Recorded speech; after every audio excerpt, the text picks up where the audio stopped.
Assalamualaikum warahmatullahi wabarakatuh.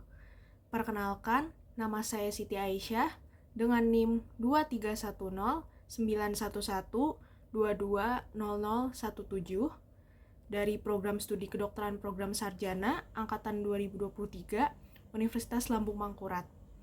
Pada kesempatan kali ini, saya akan menjelaskan anatomi pada sistem saraf dan juga organ sensoris. Nah, untuk sistem saraf pada manusia sendiri terbagi menjadi dua berdasarkan letak dan juga fungsinya. Yang pertama itu ada central nervous system atau sistem saraf pusat.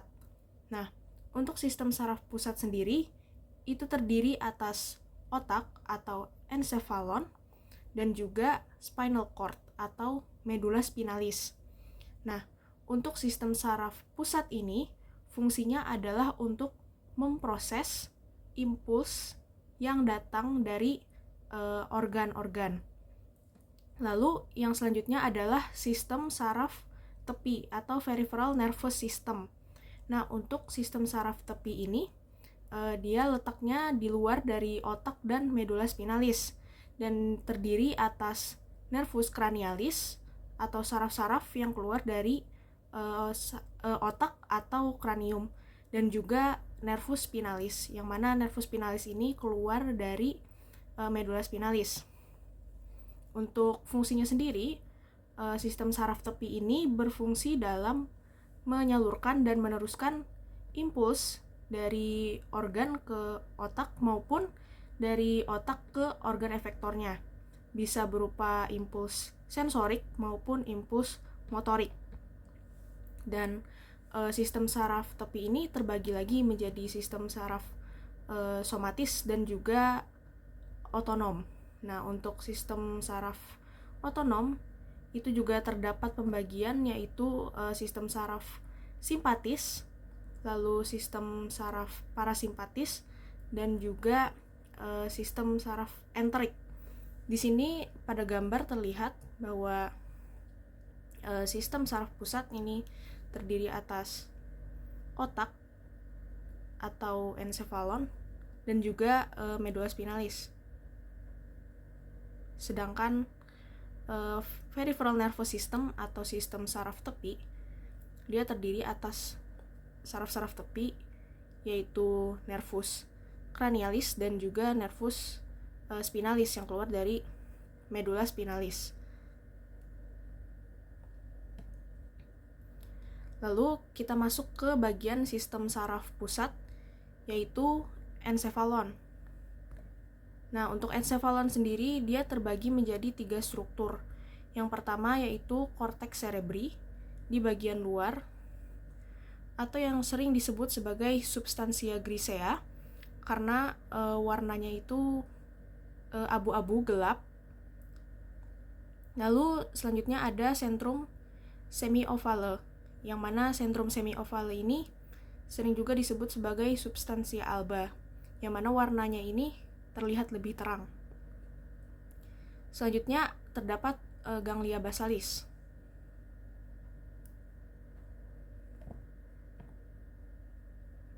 Nah, pada korteks cerebri dia ini terdiri atas beberapa lobus.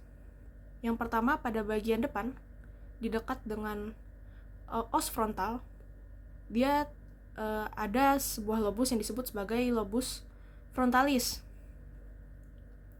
Nah, selanjutnya di bagian belakangnya terdapat suatu lobus yang disebut sebagai lobus parietalis. Nah, untuk lobus frontalis dan juga lobus parietalis dia ini dipisahkan oleh suatu alur yang disebut sebagai sulcus centralis.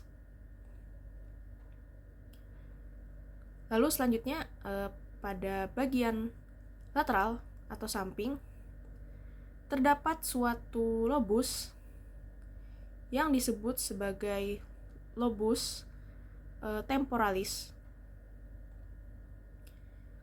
yang mana lobus temporalis ini dipisahkan dengan yang disebut sebagai sulcus lateralis, yang mana alur ini memisahkan lobus temporalis dengan lobus frontalis dan juga lobus parietalis.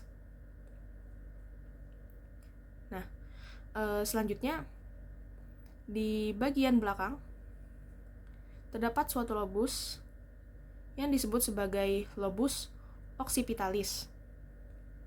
Nah, lobus occipitalis ini berbatasan dengan lobus parietalis melalui suatu alur yang disebut sebagai sulcus parieto-occipitalis.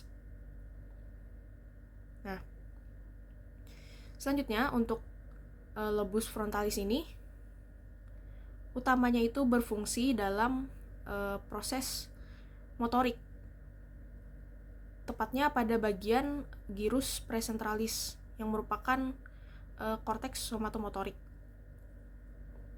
Lalu pada bagian lobus parietal merupakan pusat dari proses sensorik, yang mana di sini terdapat gyrus postsentralis yang merupakan korteks somatosensoris.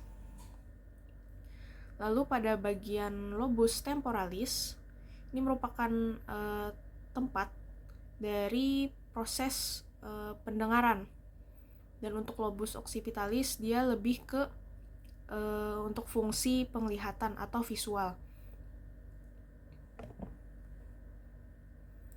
Selanjutnya terdapat lobus centralis, yang mana lobus centralis ini disebut juga sebagai insula cerebri. Lobus ini terlihat ketika lobus temporalis itu dibuka dan di dalamnya terdapat lobus centralis.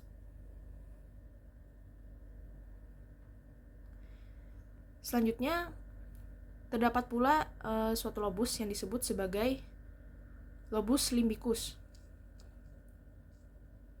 yang mana lobus limbicus ini seperti lobus centralis sering dianggap sebagai suatu lobus tambahan.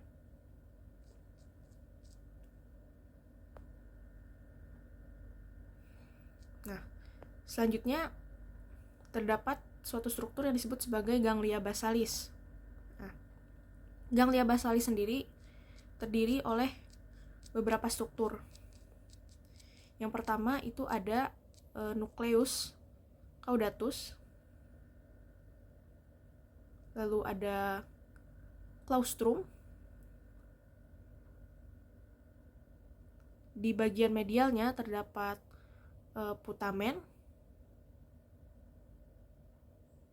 Lalu di bagian medialnya lagi terdapat suatu struktur yang disebut sebagai globus pallidus.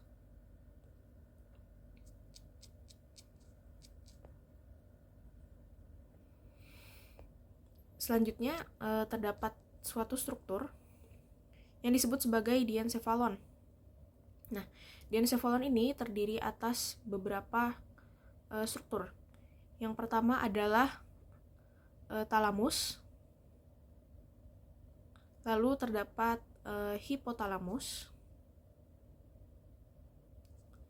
Dan juga ada epitalamus. Nah, untuk talamus ini fungsinya sebagai pusat integrasi sensorik. Lalu dia juga sebagai pusat integrasi motorik dan juga bagian penting dari aktivasi retikuler atau tentang kesadaran. Selanjutnya pada epitalamus terdapat sebuah kelenjar yang disebut sebagai epifisis atau glandula pinealis. Nah, untuk epifisis ini berfungsi dalam memproduksi serotonin yang merupakan turunan dari melatonin. Nah, hormon ini fungsinya untuk memengaruhi modulasi pola bangun atau tidur.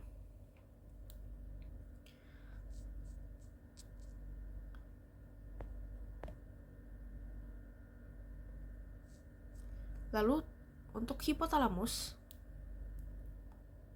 ini fungsinya adalah untuk mengatur fungsi homeostasis. Nah, fungsi homeostasis di sini termasuk juga kontrol suhu, lalu kontrol haus, lapar, dan juga pengeluaran urin. Lalu dia ini juga merupakan pusat saraf otonom. Hipotalamus juga berfungsi dalam mengontrol emosi dan juga pola perilaku.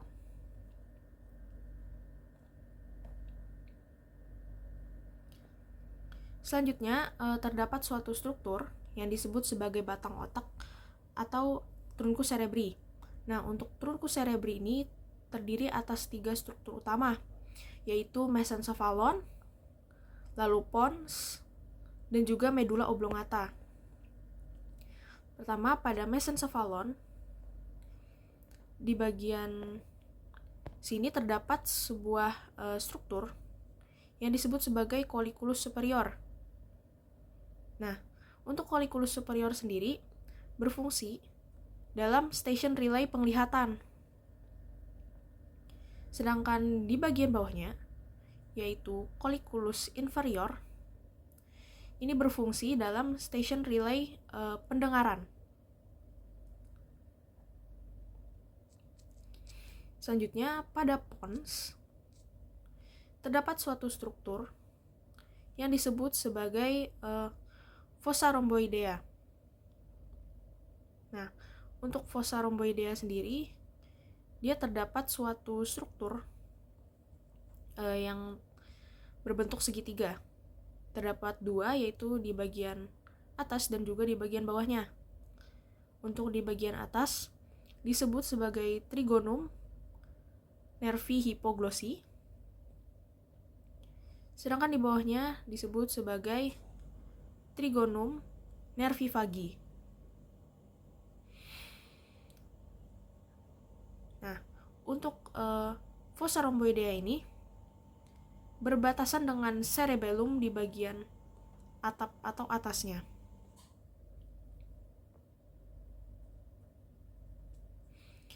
Selanjutnya pada medula oblongata, pada bagian ventralnya atau facies ventralis, ini terdapat beberapa struktur. Yang pertama yaitu piramis, lalu ada oliva. Piramis bersama dengan oliva merupakan tempat lewatnya tractus pyramidalis dari cortex cerebri menuju ke medula spinalis. Lalu di bagian bawahnya terdapat suatu persilangan yang membatasi medula oblongata dengan medula spinalis.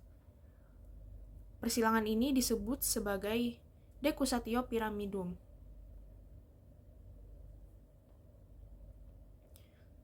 Lalu pada bagian dorsal atau facies dorsalis terdapat 2 struktur yang disebut sebagai tuberculum gracilis dan juga tuberculum cuneatum. Nah, untuk tuberculum gracilis dan tuberculum cuneatum ini merupakan tempat lewatnya tractus spinothalamicus dari medula spinalis menuju ke cortex cerebri.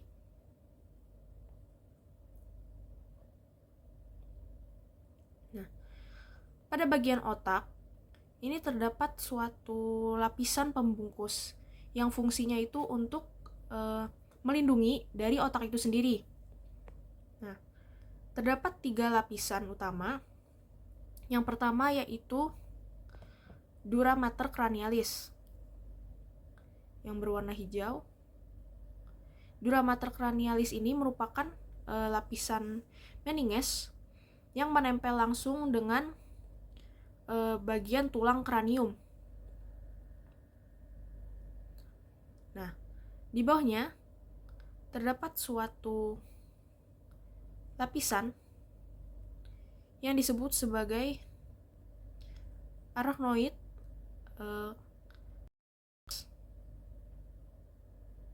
Nah, lalu pada bagian paling dalam, lapisan meninges yang ini merupakan lapisan yang menempel langsung pada cortex cerebri. Lapisan ini disebut sebagai pia mater cranialis. Nah, ketiga lapisan ini membentuk suatu ruangan antara. Nah, di antara os kranium dengan dura mater cranialis terdapat suatu celah atau ruangan antara yang disebut sebagai spatium epidural. Lalu di antara dura mater cranialis dengan arachnoidea terdapat suatu ruangan antara yang disebut sebagai spatium subdural. Lalu yang terakhir, di antara lapisan arachnoidea cranialis dengan pia mater cranialis terdapat suatu ruangan antara yang disebut sebagai spatium arachnoidea.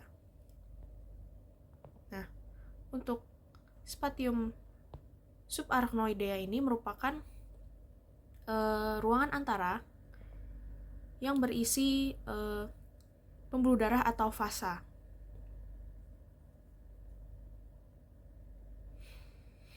Nah, pada otak itu terdapat suatu cairan yang disebut sebagai liquor cerebrospinal yang fungsinya ini untuk melindungi otak. Nah, drainase dari liquor cerebrospinal sendiri berawal dari suatu struktur yang disebut sebagai ventriculus. Dia diproduksi dan dialirkan dari si ventriculus ini. Yang pertama terdapat ventriculus yang berjumlah sepasang di bagian lateral. Nah, ventrikul ini disebut sebagai ventriculus lateralis. Lalu selanjutnya terdapat suatu ventriculus yang disebut sebagai ventrikel ketiga atau ventriculus tertius. Ventriculus lateralis dengan ventriculus tertius ini dihubungkan dengan suatu lubang atau bukaan yang disebut sebagai foramen interventrikular. Lalu selanjutnya terdapat ventrikel keempat atau ventriculus quartus. Nah, ventriculus quartus ini dihubungkan dengan ventriculus tertius melalui sebuah saluran atau ductus penghubung yang disebut sebagai aqueductus cerebri.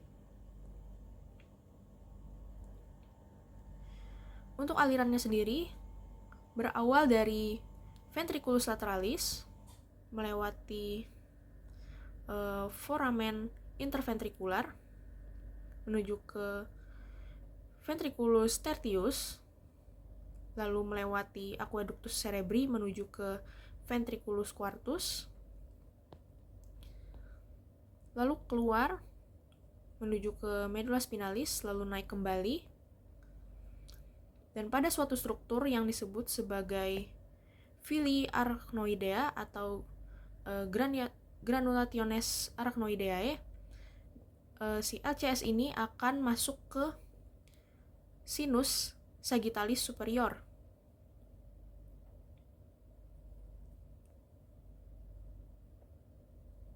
Nah, pada bagian otak terdapat suatu struktur yang berbentuk seperti lingkaran, yang mana struktur ini dibentuk oleh beberapa arteri yang utama. Yang pertama yaitu arteri cerebri anterior. Nah, untuk arteri cerebri anterior ini dihubungkan oleh suatu struktur yang disebut sebagai ramus communicans anterior. Lalu pada bagian lateralnya terdapat arteri carotis interna,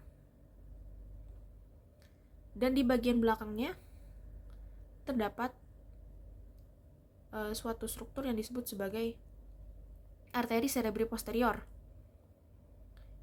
yang mana di sini juga terdapat suatu penghubung yang disebut sebagai ramus communicans posterior.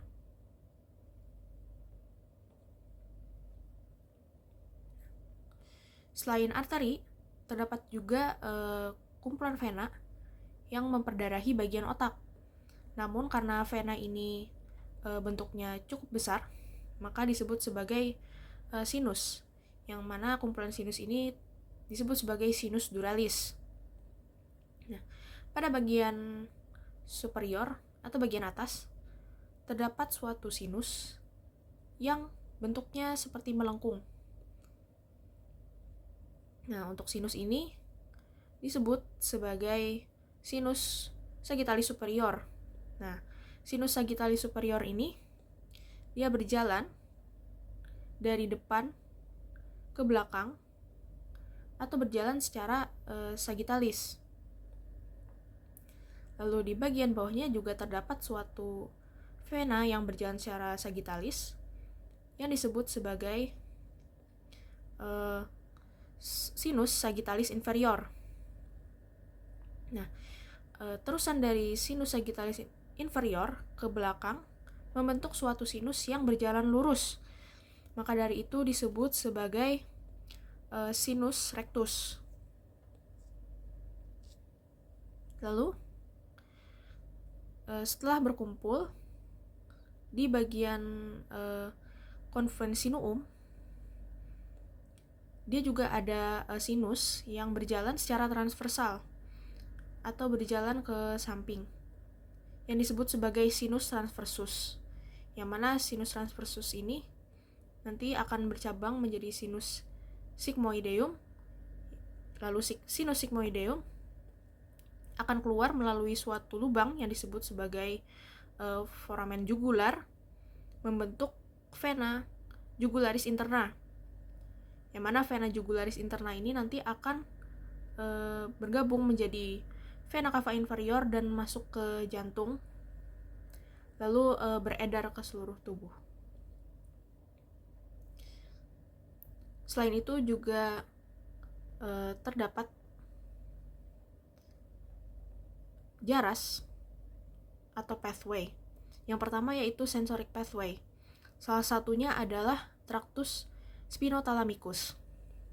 Nah, pada tractus spinothalamicus, impuls yang berbentuk nyeri atau sentuhan kasar atau perbedaan suhu ditangkap oleh reseptor, lalu diteruskan menuju ganglion dorsal, lalu masuk ke radix dorsal,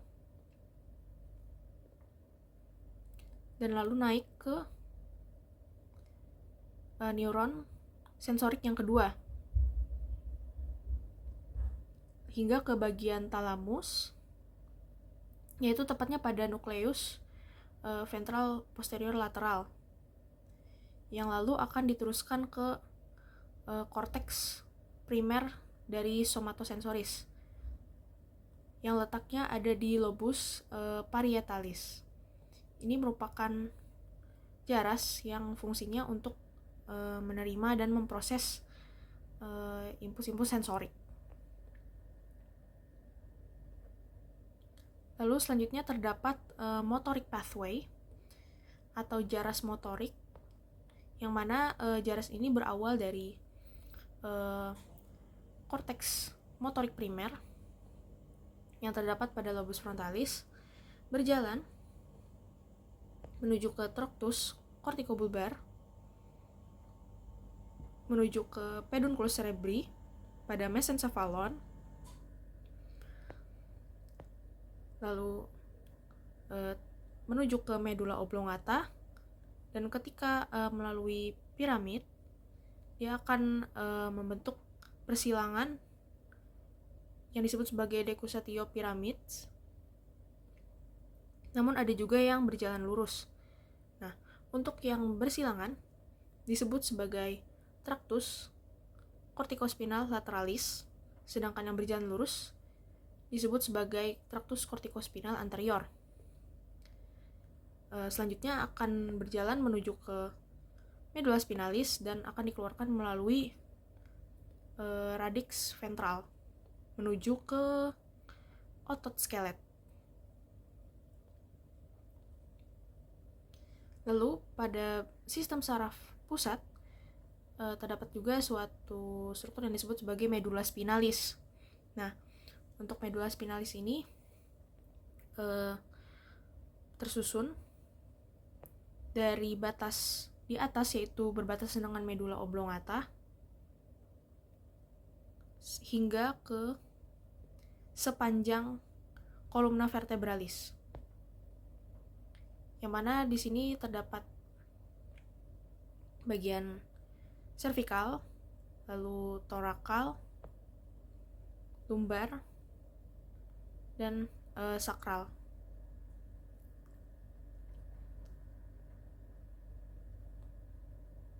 Nah, pada medula spinalis ini nantinya akan keluar membentuk radix anterior dan juga radix posterior, yang mana pada radix posterior akan berhubungan langsung dengan ganglion radix posterius. Bagian ganglion radix posterius akan bersatu dengan radix anterior membentuk nervus spinalis, yang nantinya akan bercabang lagi menjadi ramus anterior dan juga ramus posterior. Nah, selanjutnya, pada sistem saraf tepi terdapat nervus cranialis dan juga nervus spinalis. Untuk nervus spinalis, dia keluar langsung dari medula spinalis yang terdiri atas nervus cervicalis, nervus thoracalis, lalu nervus lumbaris, dan nervus sacralis. Untuk nervus spinalis ini terdiri atas 31 pasang. Lalu selanjutnya terdapat nervus cranialis, yang mana nervus cranialis ini terdiri atas 12 pasang nervus, yang terdiri atas 12 nervus cranialis di hemisferium kanan dan juga 12 nervus cranialis di hemisferium kiri. Yang pertama terdapat nervus cranialis 1, yaitu nervus olfactorius. Yang kedua yaitu nervus opticus, lalu nervus oculomotorius, lalu nervus trochlearis, lalu nervus trigeminus, lalu nervus abducens, nervus facialis, nervus vestibulocochlearis, lalu nervus glossopharyngeus, nervus vagus, nervus accessorius, dan yang terakhir yaitu nervus hypoglossus. Nah, yang pertama yaitu nervus olfactorius.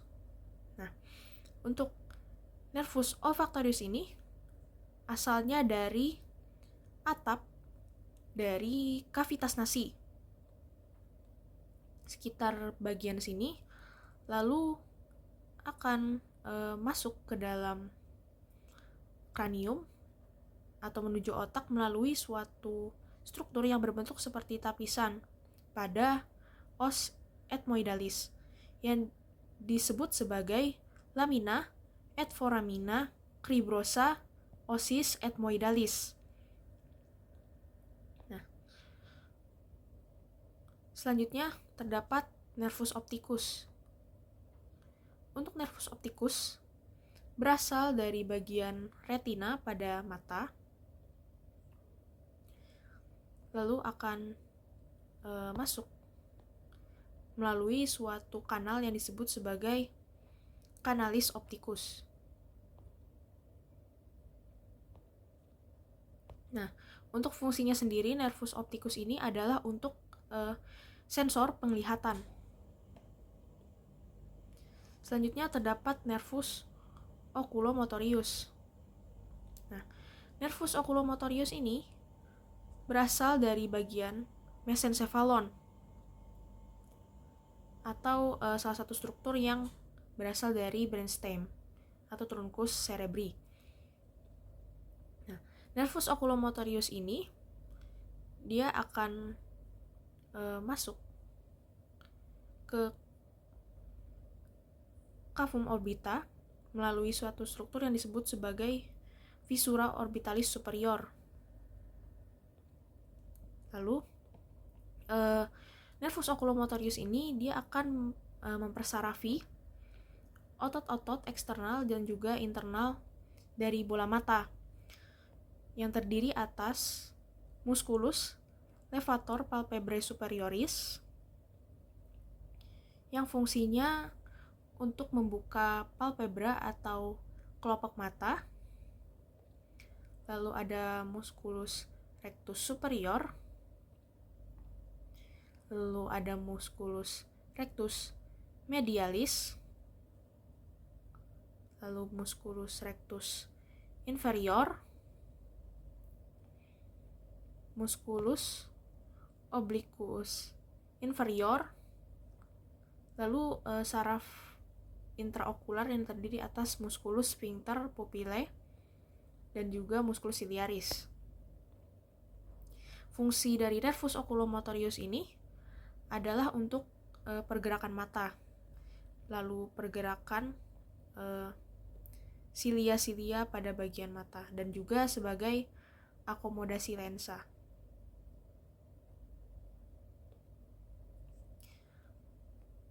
Selanjutnya terdapat nervus trochlearis yang fungsinya kurang lebih sama dengan nervus oculomotorius.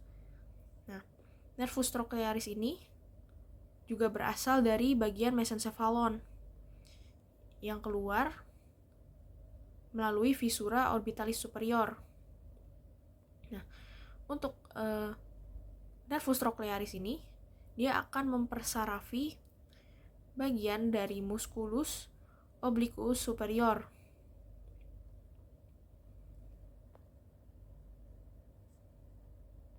Lalu selanjutnya terdapat nervus trigeminus. Nah, nervus trigeminus ini berasal dari bagian pons dan keluar melalui fissura orbitalis superior pada cabang nervus ophthalmicus.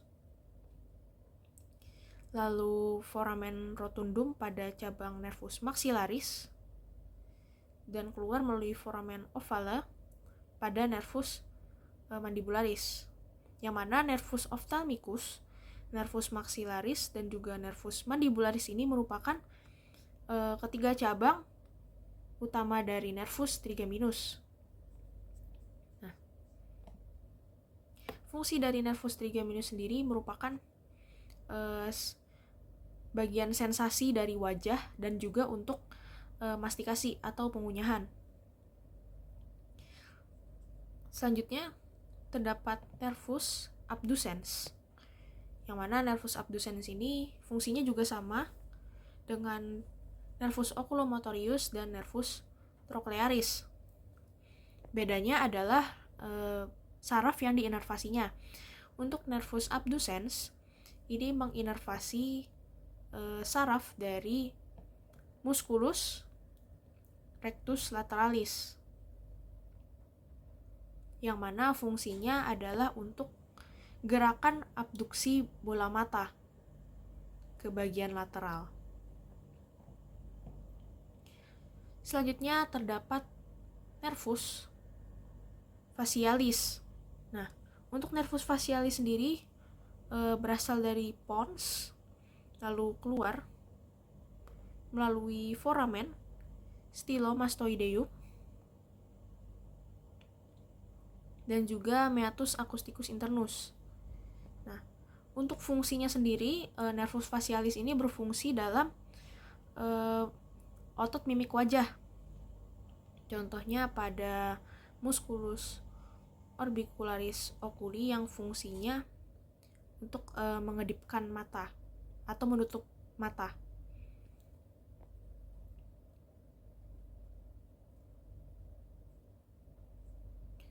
Selanjutnya terdapat nervus vestibulocochlearis.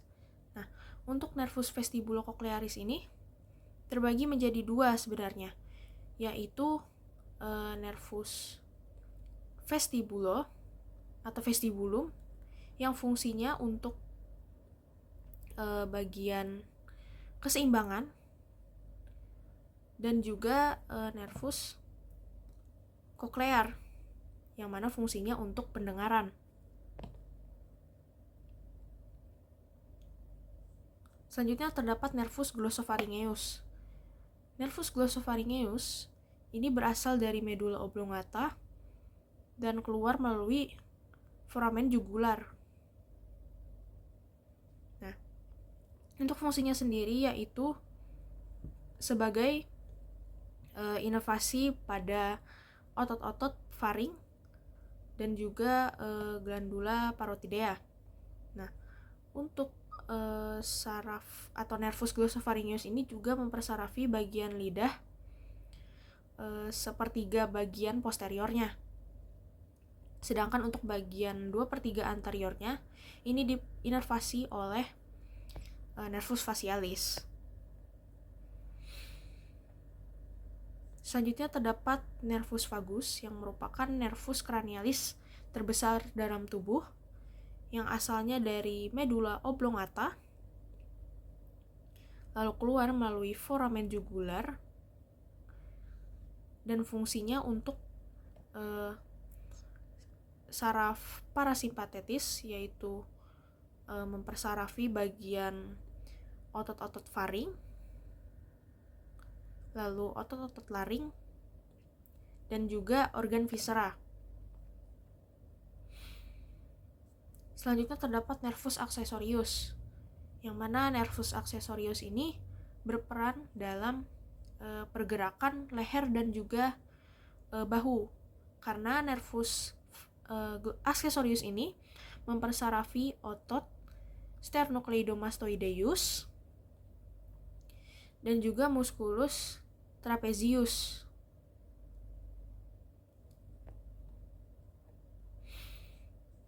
Lalu yang terakhir yaitu nervus hypoglossus.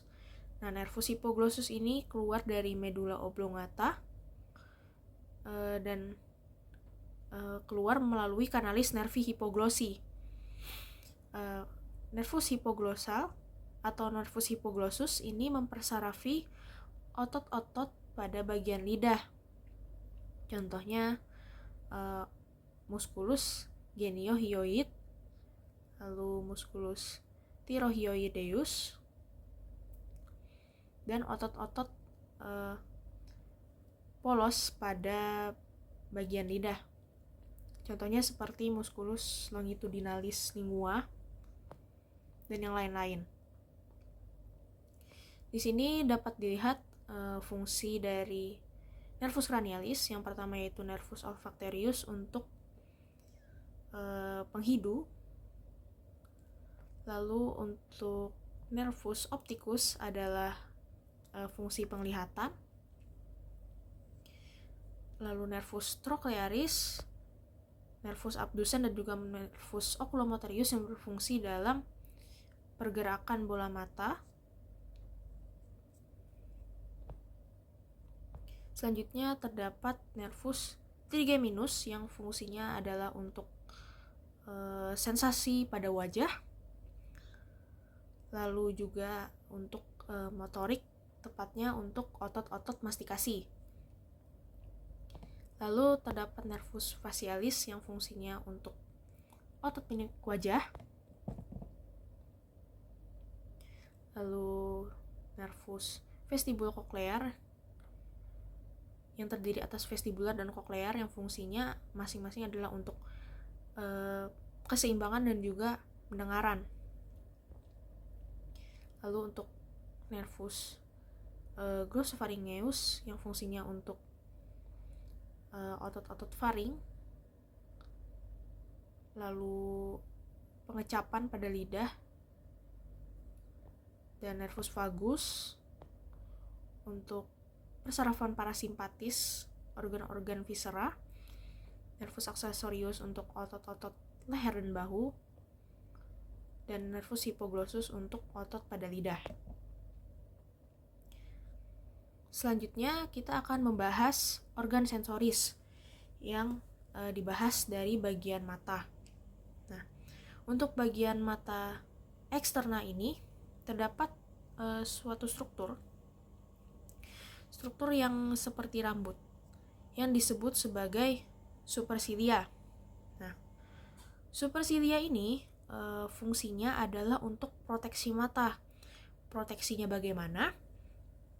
Supersilia ini dia akan mengalirkan keringat yang datang dari bagian dahi atau kepala dan akan dialirkan ke sampingnya, baik ke arah lateral yaitu pelipis ataupun ke bagian medial yaitu ada hidung di sini.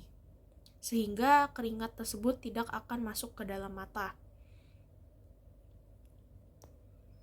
Lalu selanjutnya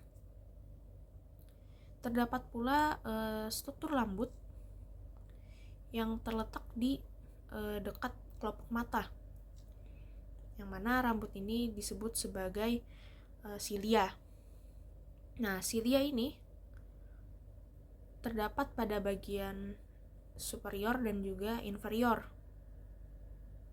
Nah, fungsinya kurang lebih sama dengan supersilia, sama-sama untuk proteksi mata. Namun, untuk silia ini fungsinya lebih ke melindungi mata dari debu atau partikel, sehingga partikel tersebut tidak akan masuk ke dalam mata. Nah, untuk bagian luar mata ini terdapat suatu struktur disebut sebagai kelopak mata atau disebut sebagai palpebra, yang mana palpebra ini terdapat palpebra superior pada bagian atas dan juga palpebra inferior pada bagian bawah. Nah, di sini di bagian ujung pertemuan palpebra terdapat suatu struktur yang disebut sebagai commissura medialis pada bagian medial dan juga commissura lateralis pada bagian lateral. Yang dimana di commissura medialis ini terdapat suatu struktur yang disebut sebagai caruncula lacrimalis. Nah, di bagian superolateral dari mata ini terdapat suatu kelenjar yang mengeluarkan air mata. Kelenjar ini disebut sebagai glandula lacrimalis. Nah, alur dari keluarnya air mata ini berawal dari glandula lacrimalis yang kemudian keluar melalui ductus excretorius dan masuk ke dalam bola mata. Kemudian dia akan mengalir dan masuk melalui punctum lacrimalis. Lalu punctum lacrimalis ini dia akan mengalirkan air matanya menuju ke canaliculi lacrimalis. Lalu dilanjutkan ke bagian saccus lacrimalis, lalu ke ductus nasolacrimalis, hingga ke bagian bukaan atau lubang dari ductus nasolacrimalis yang terletak di bagian meatus nasi inferior. Sehingga air mata tadi yang awalnya dari mata dialirkan menuju ke bagian hidung atau kavitas nasi.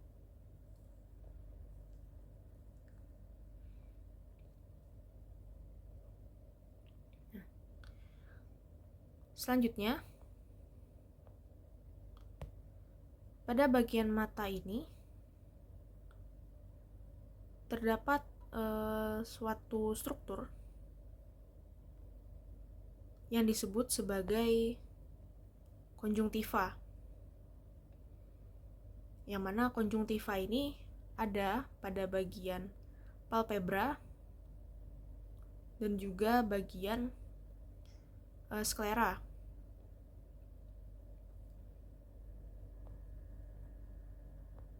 Nah, di sini pada potongan sagital dapat terlihat bahwa pada bagian mata ini terdapat otot yang fungsinya untuk menutup kelopak mata itu sendiri atau palpebra, yang mana otot ini disebut sebagai musculus orbicularis oculi. Lalu pada bagian palpebra ini terdapat suatu jaringan ikat kolagen yang disebut sebagai tarsus atau tarsal, yang mana di bagian palpebra ini terdapat suatu kelenjar keringat dan juga lemak. Di sini dapat terlihat juga suatu otot yang fungsinya untuk membuka kelopak mata atau palpebra, yang mana otot ini disebut sebagai musculus levator palpebra superioris.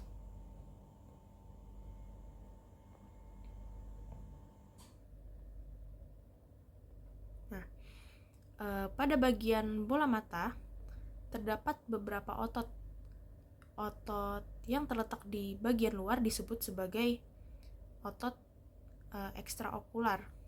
Nah, untuk otot ekstraokular terdiri atas beberapa otot, yaitu musculus rectus superior, lalu musculus rectus medialis, lalu musculus rectus lateralis, musculus rectus inferior, lalu musculus obliquus superior,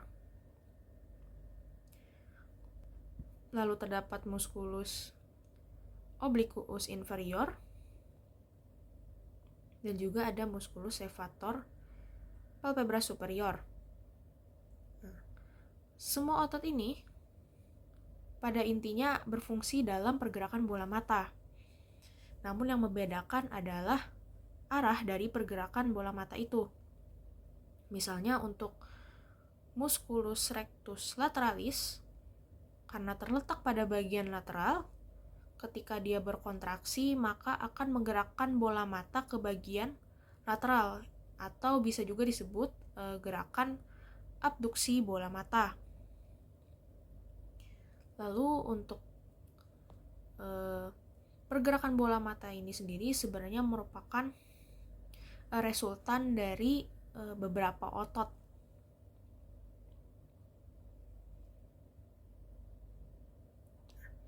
Di sini dapat terlihat lapisan pada mata, yang mana pada bagian paling luar terdapat kornea dan juga sklera.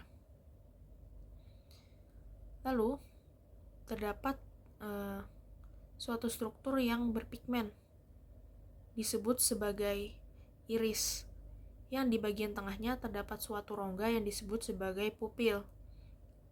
Nah, di antara kornea dengan iris terdapat suatu ruangan yang disebut sebagai chamber anterior atau kamera oculi anterior.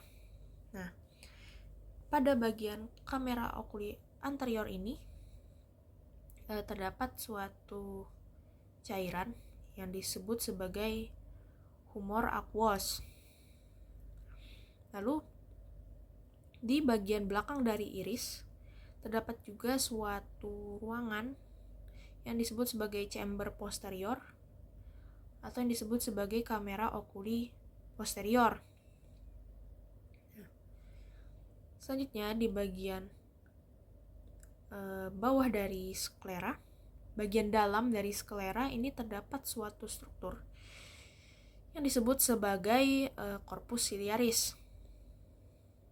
Nah, corpus ciliaris dan juga musculus ciliaris ini merupakan struktur yang fungsinya terutama adalah untuk akomodasi lensa, yang mana lensa ini dihubungkan oleh yang disebut sebagai ligamentum suspensorium lentis dan dihubungkan ke musculus ciliaris, yang mana ketika sedang melihat pada jarak dekat, musculus ciliaris ini akan berkontraksi sehingga bagian dari lensa ini dia akan menjadi lebih gepeng atau cekung. Nah, sedangkan ketika melihat pada jarak jauh, si musculus ciliaris ini akan berelaksasi sehingga bentuk dari lensanya ini akan lebih tebal.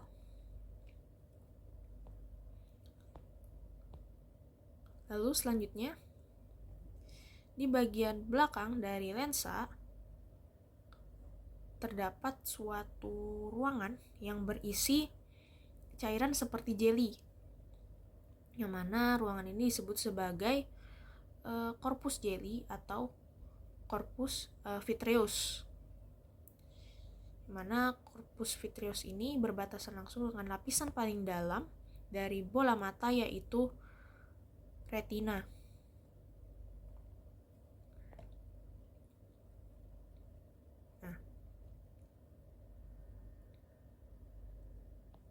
Di sini dapat terlihat struktur dari bagian kornea, lalu kamera okuli anterior,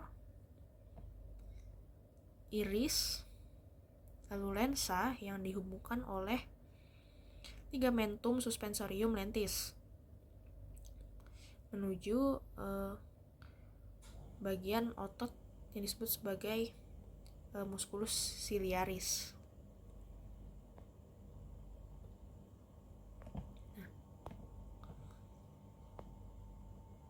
Pada bagian belakang dari retina terdapat suatu struktur yang disebut sebagai fovea centralis. Nah, fovea centralis ini merupakan struktur atau tempat pusat dari jatuhnya cahaya yang ditangkap. Nah, untuk fovea centralis ini letaknya selalu ada di bagian lateral. Nah, di bagian medialnya terdapat suatu struktur yang disebut sebagai discus opticus. Nah, pada bagian discus opticus ini lapisan retina itu akan menebal karena akan berlanjut ke bagian nervus opticus. Untuk pathway-nya sendiri atau jarasnya itu berawal dari bagian retina terlebih dahulu. Lalu cahaya akan ditangkap dan diubah menjadi impuls listrik, yang mana impuls listrik ini akan dialirkan menuju nervus opticus. Lalu pada bagian chiasma opticum, saraf nervus opticus ini dia akan melakukan persilangan, yang mana setelah persilangan ini dia akan membentuk tractus opticus dextra dan juga tractus opticus sinistra,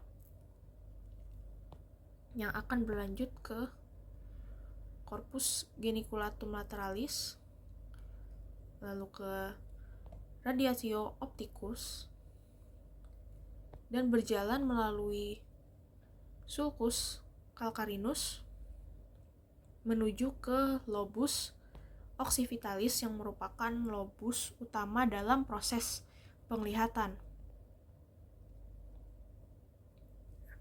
Di sini terdapat lapisan retina, yang mana cahaya itu akan ditangkap oleh dua sel utama, yaitu sel batang dan juga sel kerucut. Nah, untuk sel batang ini sendiri fungsinya adalah untuk pembedaan cahaya gelap dan terang. Sedangkan untuk sel kerucut ini lebih ke perbedaan warna, yang mana impuls tadi yang mana cahaya itu ditangkap oleh sel batang dan sel kerucut, ini akan diteruskan ke sel bipolar, lalu diteruskan ke sel ganglion yang nantinya akan berlanjut ke nervus opticus. Selanjutnya, organ sensoris yang akan dibahas adalah telinga. Nah, untuk telinga ini sebagai organ sensoris dalam auditori atau pendengaran. Nah, pada bagian luar, telinga ini disusun oleh suatu struktur yang keseluruhannya disebut sebagai auricula atau daun telinga. Nah, auricula ini sendiri terdiri atas beberapa struktur. Yang pertama, struktur lengkungan di bagian luar yang disebut sebagai helix. Lalu struktur lengkungan di bagian dalam yang disebut sebagai antihelix. Lalu terdapat suatu struktur di bagian bawah yang mana struktur ini tidak terdapat tulang rawan di dalamnya yang disebut sebagai lobulus. Auricula ini adalah struktur yang akan menghubungkan lingkungan luar dengan suatu kanal di dalamnya atau saluran yang disebut sebagai meatus acousticus externus. Di sini dapat dilihat bahwa telinga bagian luar tadi tersusun oleh auricula, lalu terdapat pula suatu kanal atau suatu saluran yang disebut sebagai meatus acousticus externus. Nah, untuk meatus acousticus externus ini dia terbagi menjadi dua wilayah. Wilayah yang pertama adalah wilayah yang terbentuk oleh kartilago atau tulang rawan. Sedangkan bagian dalamnya ini dibentuk oleh tulang padat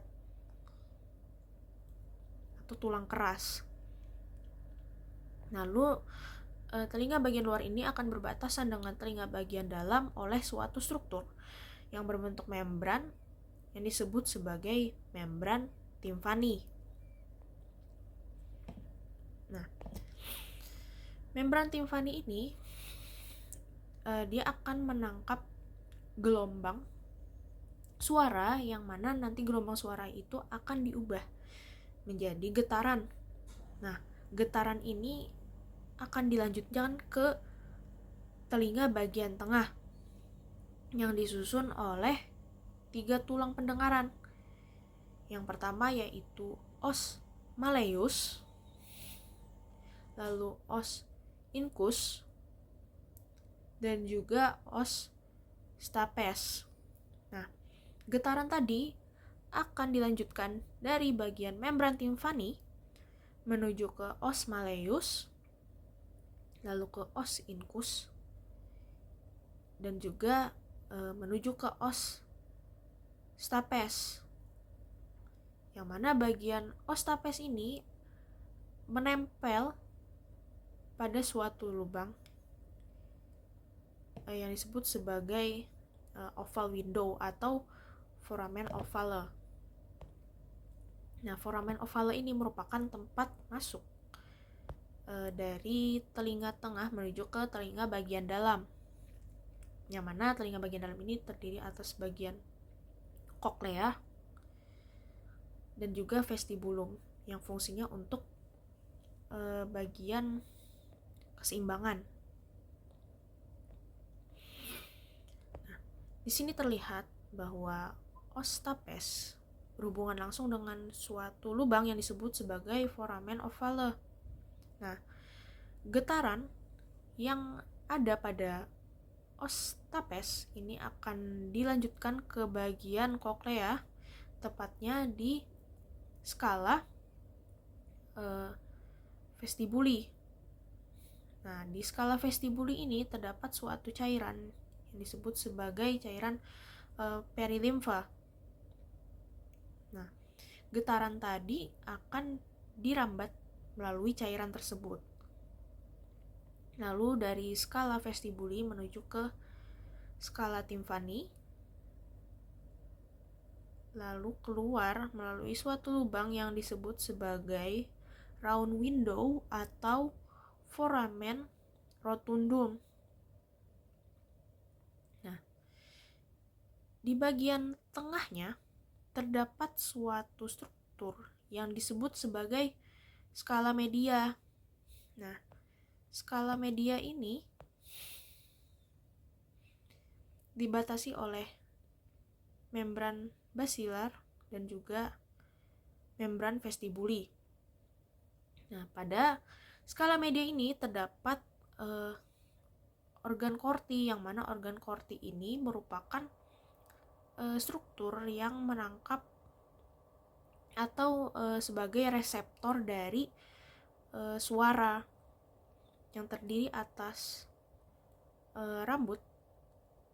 rambut-rambut luar yang terdapat 3 di sini, dan juga rambut dalam yang ada 1. Nah, selanjutnya, selain koklea untuk bagian pendengaran, terdapat juga struktur yang berfungsi untuk keseimbangan. Untuk struktur yang pertama yaitu sakulus.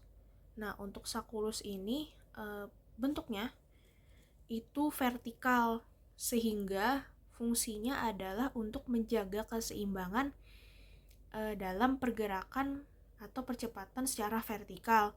Contohnya adalah ketika kita menaiki lift. Nah, selanjutnya terdapat suatu struktur yang disebut sebagai utriculus.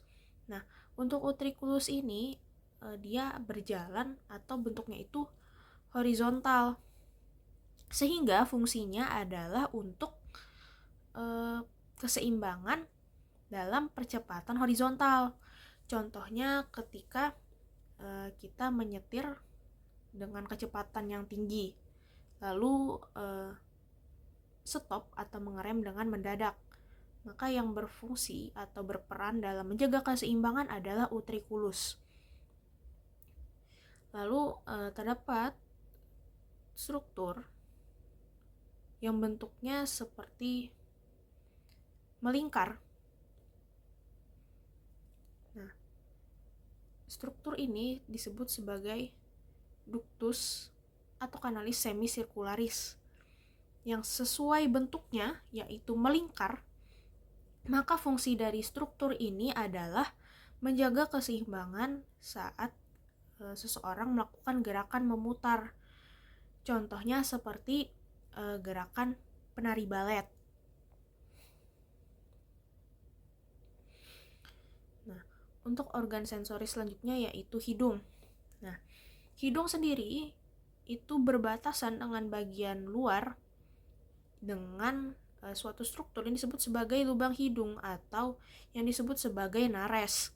Nah, hidung ini sendiri pada bagian luarnya dibentuk oleh beberapa kartilago.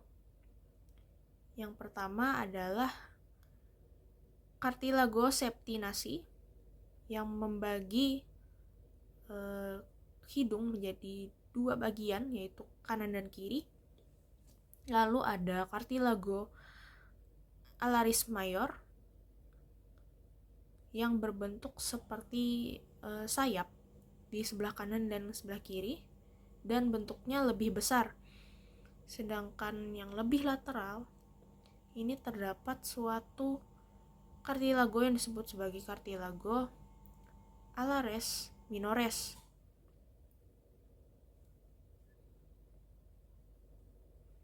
Nah, untuk struktur hidung sendiri berawal dari bagian nares tadi atau lubang hidung masuk ke bagian vestibulum nasi, lalu masuk ke bagian kavitas nasi. Nah, pada bagian kavitas nasi ini terdapat beberapa struktur tonjolan yang pada bagian atas disebut sebagai concha nasalis superior, Lalu pada bagian tengah disebut concha nasalis media, dan yang bagian bawah disebut sebagai concha nasalis inferior. Nah, di antara concha ini terdapat juga suatu saluran yang disebut sebagai, yang pertama di bawah dari concha nasalis superior ini disebut sebagai meatus nasi superior. Lalu di bawah concha nasalis media terdapat meatus nasi medius, dan di bawah dari concha nasalis inferior terdapat suatu saluran atau celah yang disebut sebagai meatus nasi inferior. Nah, di sekitar hidung sendiri terdapat beberapa rongga yang disebut sebagai sinus. Nah, sinus-sinus di sekitar hidung ini terdiri dari sinus frontalis yang letaknya dekat dengan os frontal, lalu selula ethmoidales yang dekat dengan os ethmoidalis, lalu sinus maxillaris yang terletak pada os maxilla, dan juga sinus sphenoidalis yang terletak lebih dalam dan letaknya ini pada os sphenoid. Nah, hidung sendiri dalam fungsi sensorisnya yaitu penghidu itu dilakukan oleh suatu saraf kranialis yang disebut sebagai nervus olfactorius, yang mana impuls yang ditangkap oleh nervus olfactorius ini akan disalurkan atau dijalankan ke bulbus olfactorius, lalu ke tractus olfactorius, yang nantinya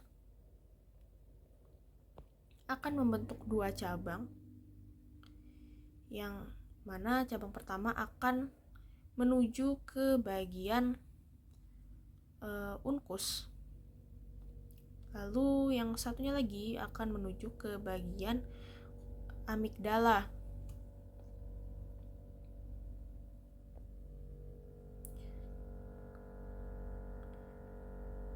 Mungkin sekian yang bisa saya sampaikan pada penjelasan mengenai anatomi, sistem saraf, dan juga organ sensoris. Terima kasih karena sudah menonton. Wassalamualaikum warahmatullahi wabarakatuh.